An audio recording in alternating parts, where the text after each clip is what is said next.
السلام علیکم ورحمۃ اللہ وبرکاتہ۔ آج ہم بات کریں گے سیدہ طاہرہ مطہرہ معصومہ صدیقۃ الکبریٰ سیدۃ النساء العالمین، وہ بی بی کہ جس کے بارے میں اللہ کے نبی نے فرمایا الفاطمہ تو بضعۃ منی، فاطمہ میرا حصہ ہے، میرے جگر کا ٹکڑا نہیں، دل کا ٹکڑا نہیں، بلکہ فاطمہ میرا حصہ ہے، الفاطمہ تو بضعۃ منی۔ اسی بی بی کی شان میں ایک حدیث جو ہم بیان کریں گے، جس کے بارے میں اللہ کے نبی نے فرمایا، امام باقر علیہ السلام فرماتے ہیں کہ جابر بن عبداللہ انصاری بیان کرتے ہیں کہ جناب رسول خدا صلی اللہ علیہ وآلہ وسلم نے فرمایا کہ جب قیامت کا دن ہوگا تو میری بیٹی فاطمہ سلام اللہ علیہا جنت کی ایک ناکہ پر سوار ہو کر میدان معاشر میں آئیں گی۔ اللہ کے نبی فرما رہے ہیں کہ میدان معاشر میں جنت کی ایک ناکہ پر میری بیٹی فاطمہ سوار ہو کر آئیں گی۔ اس ناکہ کی مہار تازہ موتیوں کی اور اس کے چاروں پیر سبز زمرد کے ہوں گے۔ اس کی جو مہار ہے وہ تازہ موتیوں کی ہوگی اور اس کے جو پیر ہیں چاروں وہ سبز زمرد کے ہوں گے، اور فاطمہ کے سر پر ایک نور کا تاج ہوگا۔ اس تاج کے 70 گوشے ہوں گے، 70 رکن ہوں گے، ہر رکن موتیوں اور یاقوت سے مزین ہوگا۔ سبحان اللہ۔ اور یہ جواہرات میدان معاشر میں یوں چمکتے ہوں گے جیسے آسمان پر ستارے چمک رہے ہیں۔ پھر ان کے دائیں طرف 70,000 فرشتے اور بائیں طرف 70,000 فرشتے اس ناکہ کے، جس ناکہ پر اللہ کے نبی کی بیٹی سوار ہوں گی، اس کے دائیں طرف بھی 70,000 فرشتے اور بائیں طرف بھی 70,000 فرشتے ہوں گے۔ جبرائیل علیہ السلام اس ناکہ کی مہار کو پکڑے ہوئے ہوں گے اور بلند آواز سے ندا دیں گے، اے اہل معاشر، اپنی آنکھیں بند کر لو تاکہ فاطمہ بنت محمد کی سواری میدان معاشر سے گزر جائے۔ جبرائیل بلند آواز سے ندا دیں گے، صدا دیں گے، اے اہل معاشر، اپنی آنکھیں بند کر لو، یہاں سے اللہ کے نبی کی بیٹی نے گزرنا ہے۔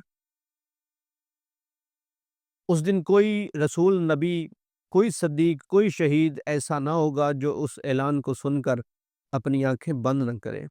کوئی نبی ہے، کوئی ولی ہے، کوئی شہید ہے، کوئی کچھ بھی ہے، جب وہ جبرائیل کا یہ اعلان سنے گا تو وہ اپنی آنکھیں بند کر لے گا، یہاں تک کہ فاطمہ گزر جائیں گی اور خود کو عرش پروردگار تک پہنچا دیں گی۔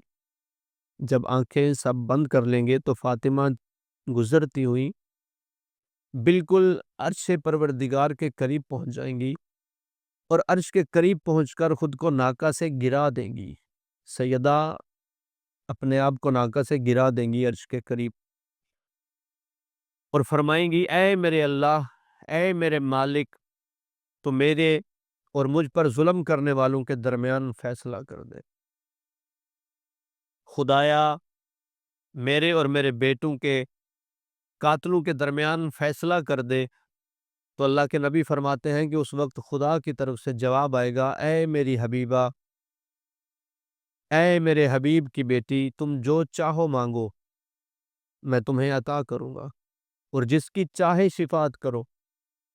اے فاطمہ، تم جو مانگنا چاہو میں عطا کروں گا، اور جس کی چاہے شفاعت کرو میں قبول کروں گا۔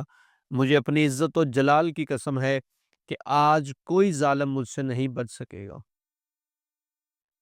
اس کے بعد فاطمہ عرض کریں گی، اے میرے اللہ، اے میرے مالک، آج میں اپنی ذریت، اپنے محبوں، اپنے شیعوں اور اپنی ذریت کے شیعوں کی شفاعت کرتی ہوں۔ بس اللہ کی طرف سے آواز آئے گی، کہاں ہے فاطمہ کی اولاد؟ جب فاطمہ یہ مانگے گی، اپنے محبوں، اپنے شیعوں کی شفاعت اللہ سے طلب کریں گی، تو اللہ کی آواز آئے گی، کہاں ہے فاطمہ کی اولاد؟ کہاں ہے فاطمہ کے شیعہ؟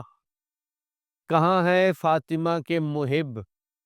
اور کہاں ہے فاطمہ کی اولاد کے شیعہ، ائمہ معصومین کے شیعہ، فاطمہ کے 11 بیٹوں کے شیعہ؟ پس وہ لوگ اس شان سے آئیں گے کہ چاروں طرف سے رحمت کے فرشتے ان کو حلقے میں لیے ہوئے ہوں گے۔